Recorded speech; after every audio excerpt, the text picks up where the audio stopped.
shot Robert Ory. Mike and Mike will join us live from Staples coming up in just a few minutes. Geeter is off tonight. Shout out to his oldest, Millie McGee. It is her birthday. Yes. Some family time spent. Nice. Yeah, so happy birthday, Millie. Fast, man. Enjoy. And it's just the three of us in here, guys, all night long. Are we ready? Richie? Are we ready? Are you guys not as excited as I am? A little Lionel Richie there. Oh. All night long. Yeah, all night. we got some basketball to talk about because the Lakers, they will look to bounce back tonight versus the Pistons after dropping a triple overtime thriller to the Kings on Friday. This marked the second straight overtime game for the Purple and Gold, who failed to hold on to leads in the fourth quarter and in overtime. The loss dropped the Lakers below 500. They are now 10-11 on the season, 8th place in the Western Conference. And guys, I know we all felt it in here. That triple overtime loss felt like a new low. No need to harp on it anymore, but at the same time, you imagine it sticks a little different. How, Rob? How do they move the page, turn the page, if you will? You know, it's only so many times you can keep having losses like that before you wake up. And, you know, you do this in your building to a Sacramento team that shouldn't have beat you. So hopefully this, I know we've said it before, hope this is a smack in the face, a smack on the butt, or some type of smack to wake these guys up because they need to wake up. 8th seed is not good enough. You know, I remember last year they was talking about, oh, there are no fans, we all right. You know, that came back to bite you in the butt. Now you have this. You got to start jockeying for home court position. That's very important if you want to be a championship team. There's not many teams that don't have home court advantage to play well in the playoffs. And you need that because that is an advantage that you must have. Yeah. We know when they traded away some key players. Caruso, you know, Pope, in particular, two defensive guys, Kuzma and Schroeder, you know, that we were losing a big part of that defensive team. And we know it's going to take time for these guys to get their continuity together, to get it together. But they're veteran players.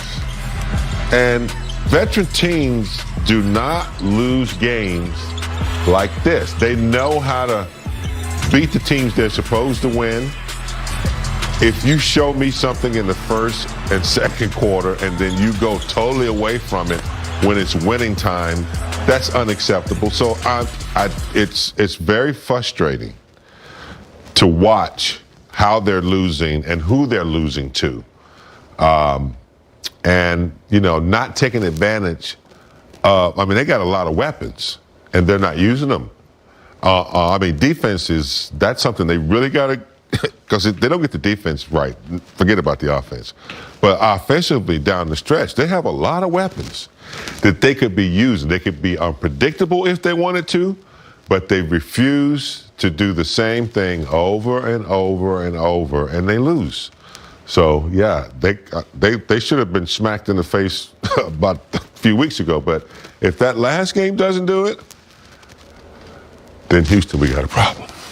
And a couple of those losses, guys, we can be honest with it, they're coming at home, on their home floor, not being able to defend home.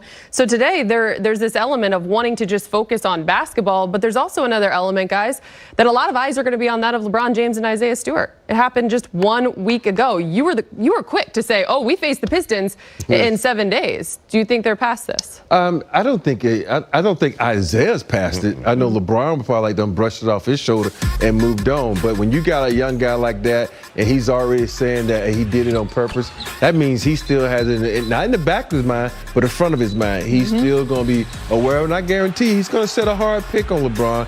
And so it's going to be some times when you got to watch yourself in the court. And hopefully he's smart enough to understand that all eyes are on him and it has to be about basketball, because if he makes one wrong step, then the NBA is going to find him, and hey, that money don't come back easily. Yeah. It was an interesting big game too to see that it wasn't really him that was, or he was the one that wasn't really over it, and he had an extra game to think about it. Suspended 2 games. Yeah. The NBA, they're not going to stand for any of that. I mean, they're very tough on fouls and other things that they review. Even if they don't get called during the game, they have a review board that can come back and get you. But I'm sure they've warned the Lakers. I'm sure they've warned the Pistons front office, GM say, look, you guys better handle this, or we might find the teams. So it'll be interesting to see, Rob, yes. if they come out, if Isaiah and LeBron give a little dap, we'll see. But nothing can take place.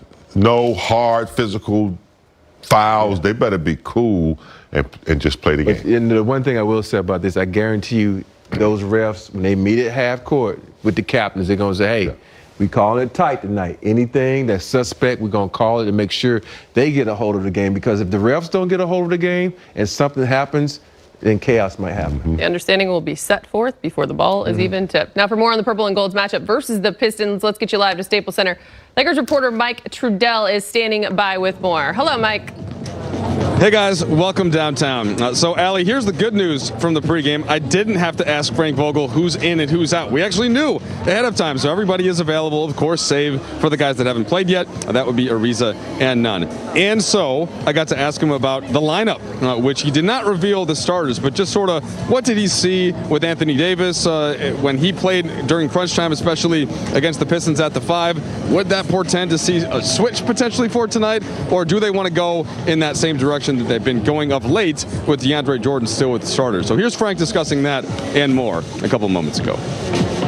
Yeah, I mean, we had AD at the 5, and that's part of who we are. I'm not going to release my starting lineup right now, but we're looking at everything with our team right now. And it's not just based on this matchup, but continuing to explore our roster and our lineups, and try to find traction and something that's going to lead to some wins. AD was able to get into the paint a lot in that game against Detroit. Frank, not as much the last couple, just more jump shots. Have you seen anything with where his shots are coming from and where you think you could get him going tonight in that way? Yeah, he's just in a bit of a shooting slump. I'm comfortable with the shots that he's getting. Obviously, we want him attacking the basket as much as possible. His points in the paint are really good, top 3, one of the best of his career. So, we want him attacking the basket, but, his jump shot's going to come around, so we're comfortable with that. Frank, considering what happened just a week ago in Detroit, do you have to have any vigilance tonight looking out for retaliation and is that something that you speak about your guys with? No, it's to me it's just about raised awareness. We're all pros in this, and I don't anticipate anything like that, but we'll have a raised awareness. Hi. Yeah.